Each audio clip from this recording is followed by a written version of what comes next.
Hello, I'm just coming on quickly to say that I have had some major tech issues with this podcast episode. Unfortunately, the guest did freeze and we had to abandon and then restart the recording again. And I've tried editing and plugging both parts of the recording together, but unfortunately with the second part of the recording there is a zinc issue, and that's with the video. The audio is absolutely fine, but the video kind of loses its way a little bit, and I still wanted to upload the video to YouTube rather than just having the audios uploaded to the various podcast platforms, but it was gonna show a blank screen, and I'd rather not have that. I'd rather just have a video with a slight zinc issue. And obviously coming on at the start of the episode to let you know we have had some tech issues, and as I don't do tech, give me people and dogs any day. This podcast is very raw. I do minimal editing and I've spent far too much time on it than I should have today. So there are some tech zinc issues with the video of the podcast episode through halfway through the recording from about 23 minutes onwards until the end, but hopefully that won't stop you enjoying kind of the audio and what the episode is all about. So now on with the episode. Enjoy. Hello and welcome back to the Pet Business Wellbeing Podcast with me, Nathan Dunleavy. This is a podcast where we talk about the realities of running a pet business, the highs, the challenges, and most importantly, how to look after your well-being whilst you do it. Because running a business should support your life, not consume it. Becky Walker, welcome to the podcast. How are you doing? Hello. I'm good, thank you, Nathan. Are you okay? Yes, very well, thank you. It's great to have you on. Oh, you're most welcome. So, for those listeners or viewers who may not know you yet, please could you tell us a little bit about who you are and what you do, please? Yeah. So I'm Becky Walker and my business is called B Pawsitive. I'm a force-free positive reinforcement dog trainer and also an advanced canine behaviour specialist based in Grantham in Lincolnshire. And I've had my business since 2021, so 6 years next April, which is really lovely. I didn't know whether I'd ever make it to 6 years, but looks like I'm getting that way. Yeah, you're doing really well. 6 years. I've been in business just over 8, and it's hard work, but it's one of the most rewarding things, because if it wasn't hard, then everyone would be doing it, and not everyone is. So. Goodness. Yeah, no. So, Becca, I'd love to start by taking you right back to the beginning, because this season is very much about the person behind the business. So what drew you into dog training behaviour? How did B Pawsitive come about? And what have been some of your biggest turning points in your journey from starting out to the business that you have today? Okay. I used to actually, for a long time, be an estate agent. So I came from the corporate world, like a lot of people did. Yeah, So a lot of okay. office work, a lot of targets and pressure and things like that. But I've always actually loved animals ever since I was really little. And I actually was a groom many years ago with horses, and always loved animals and dogs as well. Always had family dogs. And I had my own dog, Poppy, who was a collie crossed with a Springer Spaniel in my 20s. And I wasn't a dog trainer then. I hadn't even thought of it. But she was a bit of a, how can I put it? She was a bit psychotic. She was what you would think at the time, where you think, oh my goodness, what's wrong with her? Because she was reactive, which of course then I wasn't overly sure the reasons why.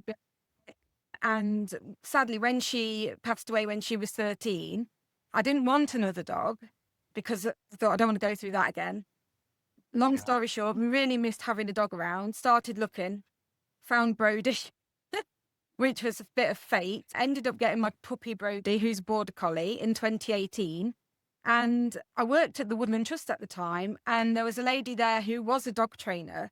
She's an APDT dog trainer who did classes, and she slipped me her card and was like, you should come to classes. And I was like, okay. Went to classes with Brody, thought, wow, this is so interesting. I really want to get out of this corporate environment, and I just want to focus on doing something that's worthwhile and what I really enjoy. Like, I was getting on a bit, so I was like, I need to do it now. Yeah. Went to all classes. Fiona, who kindly ran the classes from Rough Diamonds, she let me shadow her for 2.5 years. So although I don't personally run classes, it was really a vital point for me to know that actually I really want to help people with their dogs and their puppies. So that's why when COVID hit in 2020, everybody was out of work. I lost my job due to the way it was at the time. I never think I'd be able to get my own business, but they did this scheme called the New Business Scheme. Oh, And okay. at the job centres. Oh, really? So I put my idea forward, did a business plan, didn't know if I'd ever be able to actually do it. It all got approved. And so B Pawsitive was born, and I called it B Pawsitive because I wanted it to be everything positive. I wanted it to give a message of hope, and that we want a nice positive experience for the dogs and for the people as well. It's really important. Mm-hmm. And I wanted the B because it was Becky and Brody at the time. So it was like B Pawsitive. Yeah. So that's how that happened. And and then I accumulated Molly, my pug, a couple of years later. And it's just gone from strength to strength since then, which is really nice. It can be a bit of a hard industry sometimes, but there's so many like fantastic professionals that offer support, such as yourself and Helen Mottram, Katrina Baynes. So there's really supportive people, even though sometimes I feel really bad because I don't seem to have the time to actually utilize anything that they offer me. But that's fair enough. It's just great to have.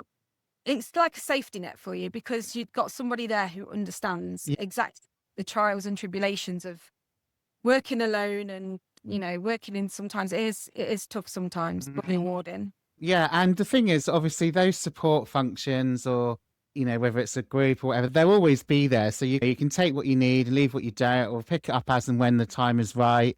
But you are right. We do have some amazing people in this industry that we can obviously reach out to, and both Helen and Katrina have been on the podcast, so it's really nice. It's really nice that you've come on as well. Yeah. And Helen was one of my very first business mentors, and I wouldn't have set up my initial business mentoring for dog walkers had it not been for Helen.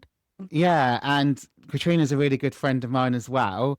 But I'd love to just pull on a few strands there that you mentioned. You said that the job centre did some sort of scheme. When you say it was approved, do you mean they gave you some funding? What was that process like? What it was at the time, I don't know if they do it anymore. I don't know if they offer it anymore. But basically, I went to them with an idea because I didn't want to be out of work anyway. It's not like me I just need something to do.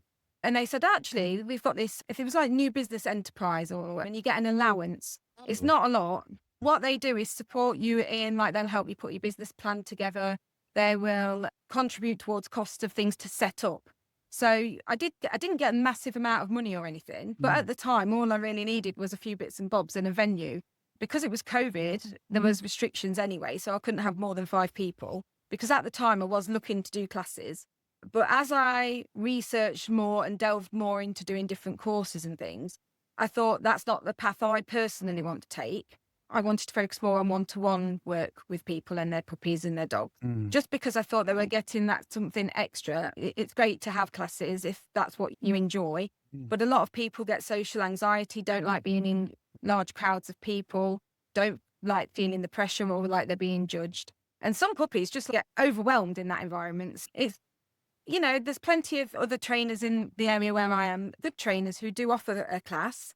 So I thought I would take the different route and focus on one-to-one work, and I can just help people and be a bit more of a support that way, delve in a little bit more in depth than what's offered in a class. Yeah, there's nothing wrong with that. And obviously, as you say, you could be known as more of that person that does do that and become a bit of a niche if there's other people that are doing classes. And you're running your own business for a reason, so you get to choose the type of work that you do and the clients you work with. So just rewinding it back then, it's funny because I came from a corporate career as well in banking. So I was I was in corporate banking. So that's how that forms and helps with a lot of my business mentoring. And from that experience, because I was helping other business owners manage their bank accounts and their finances, and I ran multiple businesses. But it's funny how a lot of us have got out of the corporate rat race because it's just fascinating. All these different people I speak to, we started off in corporate, but what made you become an estate agent, Becky? Health problems. Oh, okay, yeah. So I had some health issues in my 20s. As I say, I worked as a groom and then went into retail from that when I left college. And just the physical side of it, I was struggling with because I had some health issues. And the doctor was, get an office job, or you'll be fine. And I was like, okay. So there's me going into sales, and the corporate life. Yeah. I mean, to be fair, it was a good corporate family. It gave me really valuable experience. But oh my gosh, I have dreams about that. I'm back in that job sometimes, and I wake up sweat. Really? Oh, God. It was right for the time. It's not me at all. Yeah. Now, yeah, I'm much more comfortable with the dogs, to be fair. Yeah. But yeah, it's fair enough. Yeah. don't really bother who's still in the corporate world. No. But I think I had a bit of a realization that life's quite short, and I wanted to do something that I thought was worthwhile and that was really helping people. And it was more to get some job satisfaction that way than being pressured to perform all the time. I put pressure on myself, but that's a bit different.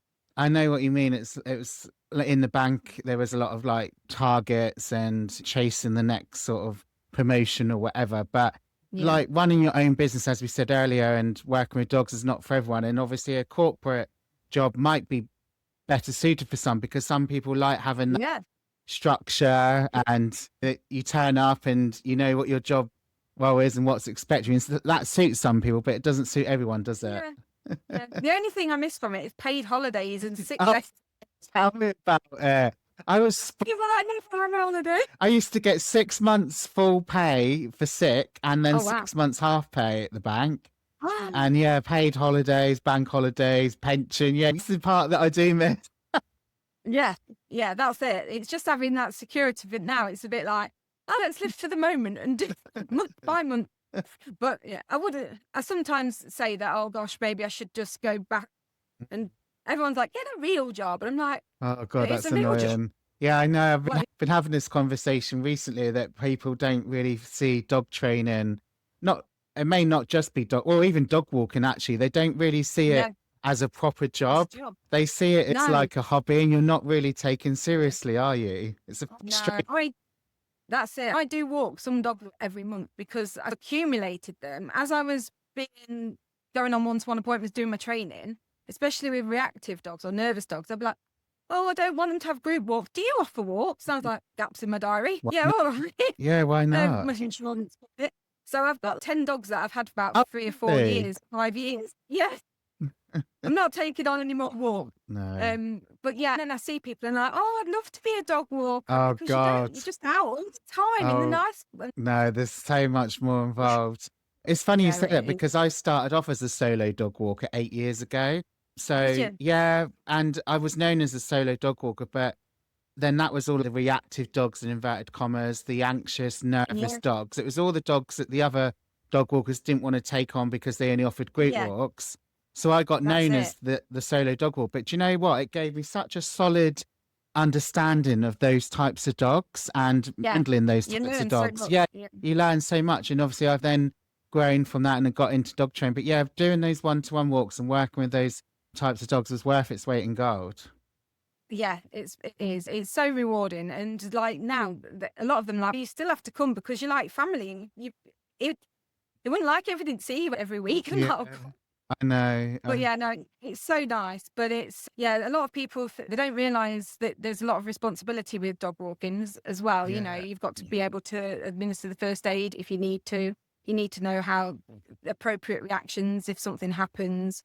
There's so much more that goes on. And it's so funny when I'm out with a reactive dog. I've been walking before, and then the little one's like having a bit of a go, and I'm just like, and this old man's like, you really should get that dog trained. Like, thank you.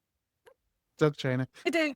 Yeah. You just get them, don't you? Yeah, but it's frustrating, but I try and avoid people and other dogs when I'm out walking now. But I'm glad you mentioned that, because of all the time there's these dog walkers popping up, and I don't think they realise how involved it is, and they're never around. But then you get like the 15-year-olds, I'm offering dog walking for $5, and it's just scary. It's really scary, because there's things that will happen that you just can't sometimes plan for or see ahead. And if you're a younger person and you've probably not had the experience of it, I'm all for it, because anybody who wants to help animals and wants to work with dogs, that's fantastic. But I think they probably need a little bit more guidance and education as to what actually goes into it, and why dogs offer certain behaviours, and why they do things they do, and what's appropriate and what's not appropriate. And it's just worrying. But there's an awful lot around here. People just popping up all over the place. It's bit concerning. no, I know it's a nightmare. It isn't. It is quite a saturated market, unfortunately, because like you say, Mm, like we've said, everyone just thinks they can do it. But yeah, yeah. did you when you first started your business then, like how did you build up a client base? Did it take you a while or? Yeah, a little while. It was a really odd time, to be fair, because it was Mm, during when the COVID-19 and everything. mm, And basically, I made all the mistakes I suppose everybody does. I went out and bought a load of leaflets and did a leaflet drop and putting it all over the place. I did my Facebook ads and stuff like that myself because I'd done a little bit of marketing, but it weren't brilliant.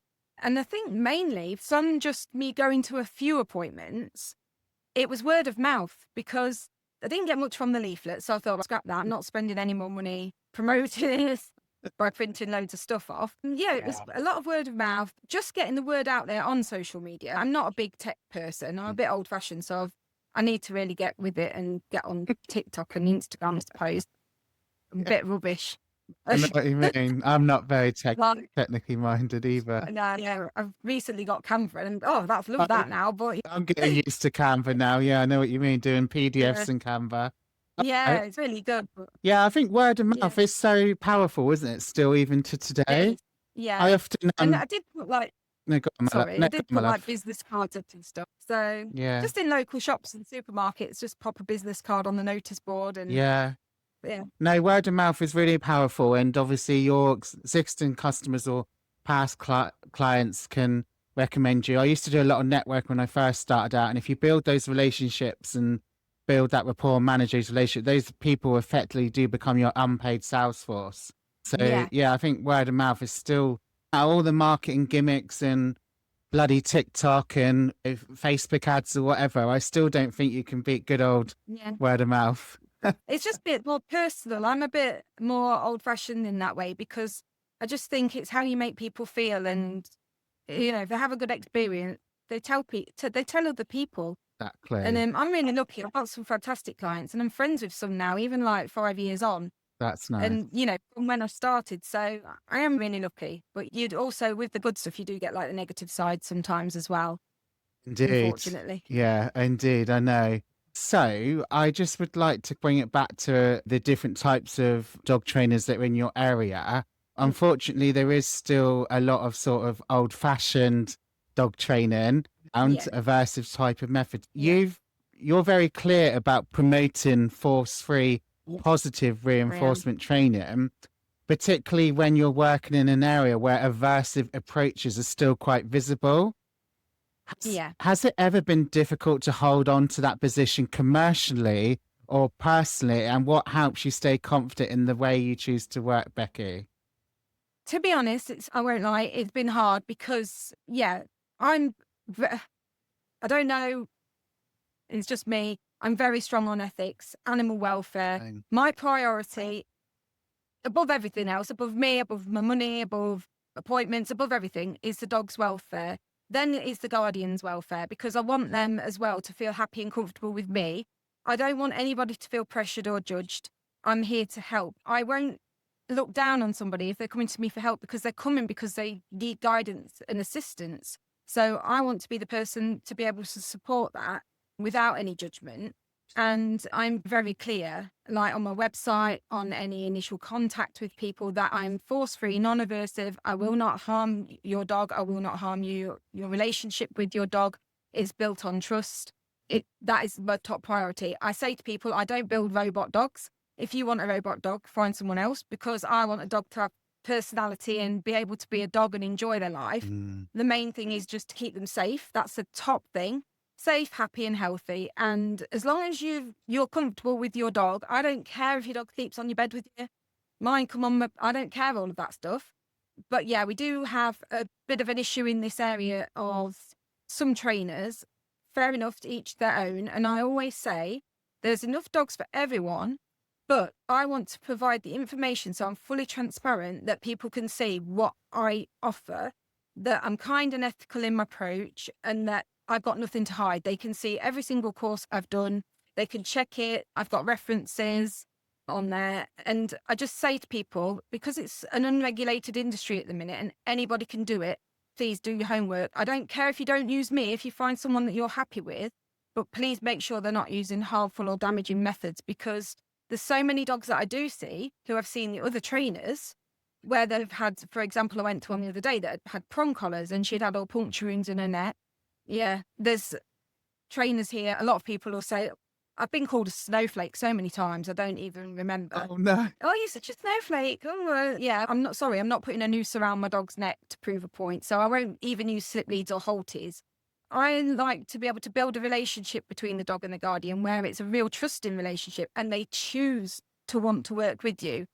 And they want to be with you because you're like the most valuable thing in the whole world. You're the best thing in the environment ever. And once you've got that connection with your dog, you can, it's such a special thing. And the problem is when you're training with fear and force, the trust is damaged. Your dog will just be worried about what are you going to do all the time, the tone of voice that you offer, the posture. You're not being an alpha, you're being an idiot, basically, and a bully. So I just can't understand why, if you claim to love something and you've got something as precious as a dog that you've decided to bring into your home, they haven't asked you for this, why you would want to harm them or lord it over them. And it's a power thing a lot of the time. And I think a lot of the older views, it is hard to change some people's minds on it because, yeah, it does work, but it works out of fear. I want mine to work out of a place of love and kindness where your dog feels safe, mainly safe and happy. They want, so what if they do the odd thing that's cheeky, or I don't care. It all adds to personality of your dog.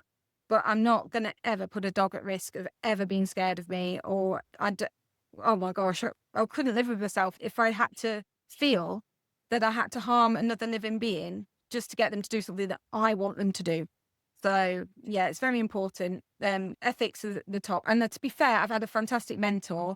There's a person in the industry, Tasha Atwood. She's been really instrumental. She's a fantastic person. Yeah. And I'm also a member of the Pet Professional Guild. So they're really strict on ethics. You've got to, if any slight thing and you're out. But I love that sort of thing. Yeah. So. Good. We're going to be touching on them in a minute and a project that you're involved with.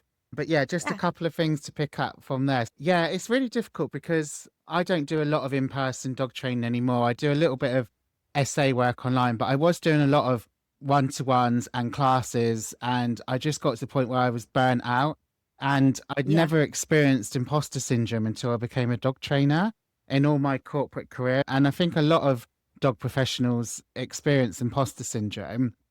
But I think the issue is as well is that we're in a society now where everyone does want quick fixes. You can get your shopping the same day delivered to your door, a takeaway, and you see these 10-second reels on social media and you don't see what's going on behind the edited, the aversive tools. But unfortunately, we are in a world now, and I think this is why I'm not doing a lot of in-person training, because people are not prepared to put in the work.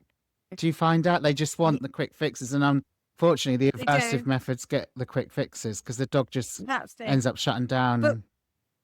Exactly. And I'm really, again, I am lucky and I do count my blessings, because the people that I attract to my business are the ones usually that will do anything for their dogs. They see what I'm about and they know that that's what will happen. Get the guidance and support they need. But yeah, around here, I always say to people when they're like booking in with me, I haven't got a magic wand. There's not a quick fix. It's going to take time and work and patience and understanding, but it'll be worth it in the end. And that's the sort of stance I take on it. Becky, I was just saying about how people were wanting like quick fixes nowadays and not prepared to put in the work, because we see all these quick 10-second reels on social media. So do you find that's what some of the obstacles that you may come up against? Yeah, it is quite a common thing, but I am really lucky. A lot of my clients, because they've looked at my website beforehand, they know that I take a little bit of a different approach to a lot of the trainers around here. And I am very clear and upfront when I speak to people that I don't have a magic wand. There's not a quick fix. A lot of issues with dogs take time and patience and understanding. And that, they can look at other options, but to be fair, is what they feel. What would you be happy to subject your dog to? And if you're wanting to build a bond that will last a lifetime, then we choose the route of kindness and work that way together, which is good. As long as they're educated about what I can offer them, Yeah. And then they can make an informed decision. But I don't promise anything. Yeah. That's it. I think it's it in the corporate, it was under promise and over deliver. That's it. That's very true. Brilliant. So have you done sort of lots of qualifications and learning during your journey? Yeah. Oh my gosh. Though I wish I'd have had you guys at the beginning. Oh, I spent a fortune. I started off with little courses like Centre of Excellence and things like that because I had no idea at the time. So it was like Centre of Excellence courses in dog training and you learn a bit. And it's lucky that I'm a bit of a nerd and a proper dog geek because anything that was recommended reading wise, I've ended up just buying it and reading it. And then I progressed up to doing a couple of courses with institutions like the IMDT, the canine principles, all different things. Recently, my last one I did was the British College of Canine Studies, which was my level 4 in advanced behaviour. And now I'm really fortunate enough to be offered the opportunity to do a level 5 and 6 with dognostics. So I'm currently working on that, but it's just time. I seem to run out of it. But, yeah. At one point I was watching every single thing, every webinar, every crash course, literally everything. Because when I first started, I actually had some time and I was like, oh yeah, I'll just watch this. I'll just watch this one. But yeah, so I think it's really important to keep up to date because things change and there's always advances. The scientific research is ongoing and I like to see the evidence behind things. And this is why I think it puts a little bit more power and a bit more oomph for the force-free community because it's all scientifically proven that it works and it's really effective. And we're looking at the emotions and the feelings of a dog in order to understand their behaviour rather than just treating them as an automaton, which a long time ago they did, but they didn't actually think dogs had any feelings. They didn't think they were sentient. So yeah, I still won't go in now, but yeah, I need to make more time to do more again because I know it's hard. I've been stuck in. So did you say you're doing a level 5 and 6 or just a level 5? Yeah, it's like combined. Oh, wow. It's Diagnostics, who is Nikki Tudge, which is associated with Pet Professional Guild. Yeah. It's through them. So Wow. yeah, I pull my finger out though. So, I haven't got enough time in the day. I know the feeling. And I was going to say, actually, when I was doing a lot more dog training, I used to get the shiny course syndrome. So I've got loads of courses that I've started and not finished, or that I've not even started. But because I'm taking my business in a different direction and more with a business mentor, and I probably won't, I don't need to do them. I may do them at some point, but I used to always sign up. Don't feel bad. Don't feel. I've had one sat there for 5 years, but I swear to God, I won't say who it is. But every time I put it on, I fall asleep because the tone of this person's voice is very therapeutic. Okay. It's therapeutic. That's a good thing. It's not as if it's boring. No, it's just but yeah, 5 years that course has been sat. I've got halfway through. But yeah. So it's a nice avenue into PPG then, because you did mention them earlier, but you're also involved in the Behaviour team's pilot scheme. So what is the pilot? What is the pilot in its own words, and what excites you about being involved? So what's it all about? So basically, the Pet Professional Guild are aiming to put force-free ethical professionals together so that we're stronger as a unit. So for an example, in our behaviour team in Lincolnshire, we've got myself, Tasha Atwood, Fiona Granger and Emma Bates. Fiona is the dog trainer that does the classes. So she primarily was APDT, but she's also a Pet Professional Guild member. So anybody can become a member, but they will you have got a guide that you have to adhere to say that everything you're going to be doing is ethical and up to standard and you're not going to harm any dogs or anything. And they will check this, so it's very important. You can become a member. It's a small fee every month and you get access to monthly webinars. But the biggest thing is their support. They're fantastic. And the behaviour teams is a pilot scheme in the UK. It's really blown up in America. It's massive. They've got teams of 20 to 30 people in the different areas. Here, it's not so easy, but I think that's a lot down to like where we are, because like I say, they're very picky, and which is a good thing.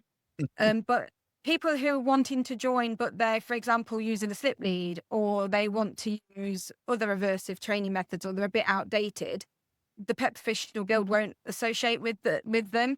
of course, if people want to be open-minded and change the way they look at things and want to learn a different way, like a kinder way to train. And what happens is, when you're in your teams, you have the support of the other people.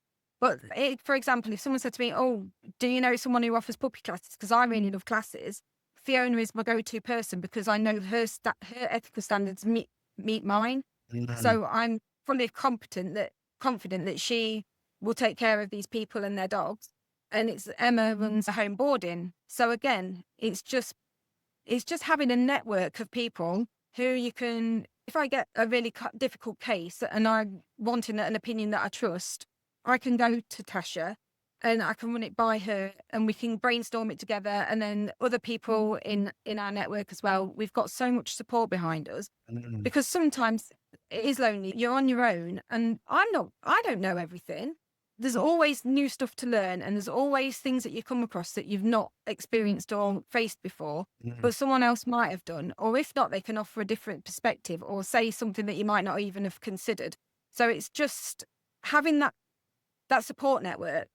But then is really great. But I am also a member of other groups as well, and they offer fantastic support. And even though I would say it myself, I don't utilise them half as much as I should, I know though if I go to them, nothing will be different. Everybody's so supportive and kind and non-judgmental, and it's really nice for us as professionals to have someone have our back, because like you say, where I am, we do have some balanced trainers who use aversive tools, and I have been the victim, if you like, where they've been targeting me on social media through local groups. Oh, really? Oh, yeah. I don't like to give it too much energy because no, don't.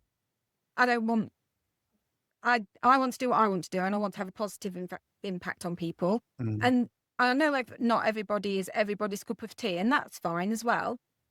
But I'm here for the people who want to train. Probably, I'm not very strict, to be honest. I don't want robot dogs. I love dogs to be cheeky. I love them to have their personalities. They don't have to be like the best behaved dogs in the world, but they do have to be able to, be functional members of society if they're out.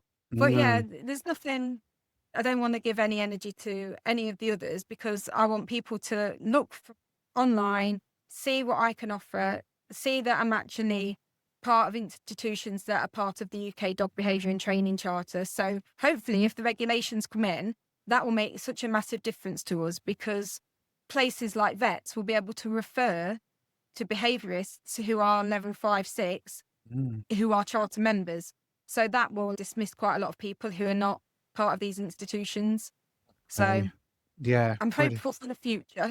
Good. Well, yeah, that's what all we can be.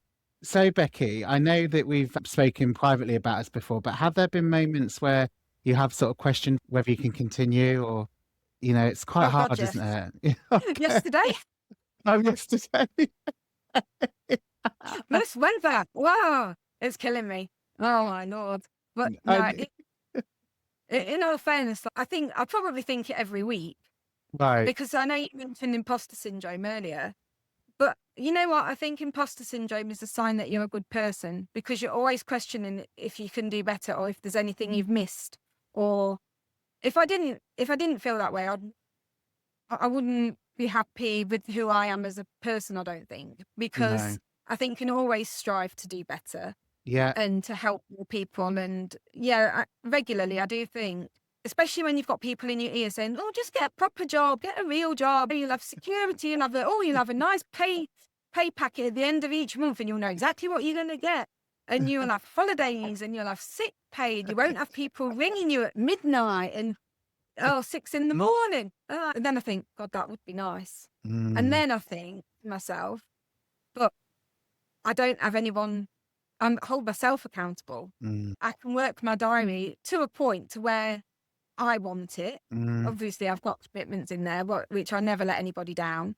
Other than, obviously, this hot weather, I won't put a dog in danger. I'd rather them say, oh, don't come back there. So I won't walk them or do anything like that in this weather. But yeah, I think it weekly, Nathan. And I sometimes look at everybody like you and Helen, and you're doing such fantastic things. And then I think, you know what? If I leave now, that's another balanced or someone who's aversives, they've got a better shot of getting in with the people who need the help and support. So if I'm not here and I give up, and then, you know, I've known there's been some really good people like dog walkers in the area who have given up and quit. And I'm like, but who am I gonna recommend now? Because I knew you were really good and kind and did everything with the priority being welfare. Yeah. And I just think, yeah, although sometimes I think, yeah, it would be nice. I could have a holiday, or I could just not stress so much if I'm going to be able to pay my bills every month. But then I'd have a different stress, because I know I'd be really unhappy if I went back to any sort of job in the corporate world, and I'd be depressed, and I'll probably get ill. And it's weighing it up. And I just think, do you know what? Even if I make a difference to one person and one dog, that's enough. I don't want, it is very hard. I know what you mean. It is hard. Yeah, it is. But we've got to keep fighting. Anybody off who wants to make their career, but it is hard work. You got to be realistic about stuff sometimes. And yeah, definitely. So you've been really open about having moments about whether and wondering whether to keep going. And so for any dog professional listening or watching today who generally loves what they do and believes the way they work, but they're exhausted, doubting themselves, or quietly wondering whether it might be easier to give up, what would you want them to hear from you? Do you know what? Don't let the others win. That's a big thing. Follow Nathan on Facebook. That honestly made such a big difference to me, because I was feeling really down and miserable, and I see your posts and I think to myself, stop being such a whiny little person. Get on with it. And the pluses do outweigh the downfalls. And it's so rewarding. Do you know, like when someone leaves you a review and you haven't asked for it, or you'll see them in the street and they'll say, oh, I passed your number on to such and such. And you're like, oh, thank you so much. And it's very rewarding. But I would say to anybody who is looking to join, please be open-minded and keep up with the latest research and keep your CPD up to date. And I don't like to say the word competitor, because I think there are enough dogs for everybody, but know the other people in your area and how they work, because you will come across them at some point and the methods that they use. So it's just keep yourself educated. I'm trying to listen to Nathan's advice to take some time for myself. It don't really work at the minute. But the intention's there, though, isn't it? You've said you're listening, and the intentions. I'm going to manifest a day off. Exactly. Your intentions are there. Yeah. And do you know what? It's so nice as well when you see other people's successes, because, you could take the stance of, oh my God, they're doing so much better than me, and let that imposter syndrome creep back in. But you could also see them as such an inspiration. It's like Helen just completed her clinical animal behaviour qualification. And I was so happy, because I thought, do you know what? Anything is possible if you can just put your mind to it. But it's keeping that motivation, because I'm the worst for it. If I get in a dip and I'm finding things hard, it is difficult to drag yourself back up. But then I'll look online and I'll look at your stuff and I'll speak to my friends and friends in the industry, and it will just give me a boost. Yeah. Or I'll go to a really good appointment where they'll say this, but I think it's an insult, but then they'll think it's a compliment. They'll go, oh, you're just like the dog whisperer, or you like Graham on the telly. And I'm like, God, bloody hell. I know. No, I'm not. I know. But they mean well. They do mean well. They think it's a compliment. But it's so nice that the differences you can make, I think, far outweigh the negatives. And of course, you're not going to be able to help everybody in all situations, but you can only ever do your best. As long as you're not harming anybody or anybody's dogs. If your intentions are good and you want to get into the industry for the right reasons, it's not an easy money maker, because I tell you now, people think if you've got your own business, you're loaded. I know. You're tired and you're exhausted and you're skint, but you're happy because you're doing something you love. So exactly. I don't know, I think your priorities in life change as you get a bit older, and the stuff that was important to me when I was younger just isn't anymore. And so I might smell like a dog. I might have dog dribble on me every single day. My hair never looks nice. But you know what? The dogs love me, so I don't care. Exactly. Yeah, definitely.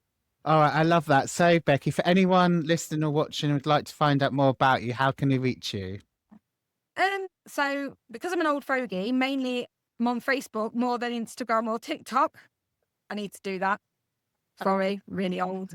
But yeah, so Facebook, my business name is B Pawsitive. So it's just, as you can see on my t-shirt, just the B and then Pawsitive. I've also got a website, which is www.bpawsitive.co.uk. It's got everything on there that you need to know about me and about the origins of how I started. I also offer Reiki as well. So Wow. that's always been nice. Yeah, so I did canine Reiki and animal communication. Don't use that much, to be fair. But the Reiki is really nice. It comes in handy. And I think as long as you can have a calming presence on the dogs and the people, as long as you can leave somebody better than you found them, it makes it all worthwhile. But yeah, you can find me on Facebook or on my website. Or if you're ever in Grantham, I'll be walking around in the woods like a feral woodland creature. Or somewhere random in a field. But yeah, you're more than welcome to come and say hello. That's no problem at all. Right. Well, I'll put all your links in the show notes. But Becky Walker from B Pawsitive, thank you so much for joining me on the Pet Business Wellbeing Podcast. I've absolutely loved chatting with you. Yeah, it's been great. Thanks, Nathan. I really appreciate it because I'm not generally a photogenic person, so I was a bit nervous. Bless you. No, brilliant. Thank you. I'm really pleased that you reached out, and it's been lovely having you on. Oh, thank you. Like I say, appreciate everything you do as well. You make a difference to a lot of people. Oh, I'm pleased to hear that. Thank you for letting me know. No worries. Thanks so much for tuning in to the Pet Business Wellbeing Podcast with me, Nathan Dunleavy. If you enjoyed today's chat, I'd love it if you could share this with a friend. Subscribe so you don't miss future episodes. And please consider leaving me a review. It really helps me reach more pet professionals who need this kind of support. Until next time, take care of yourself, look after your well-being, and remember, it's not about being perfect, it's about building a business you actually enjoy being in.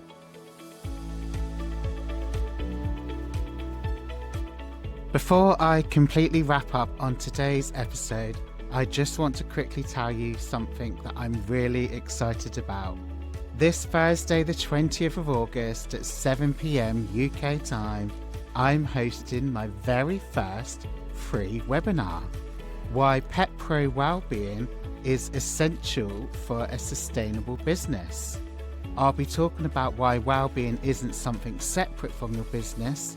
It influences how you make decisions, set boundaries, manage your workload, work with clients, and ultimately how sustainable your business feels.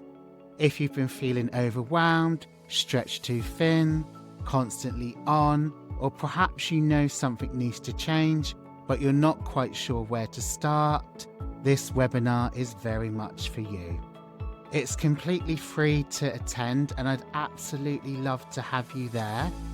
You can register at www.dogwalkingmentor.co.uk/webinar-registration/.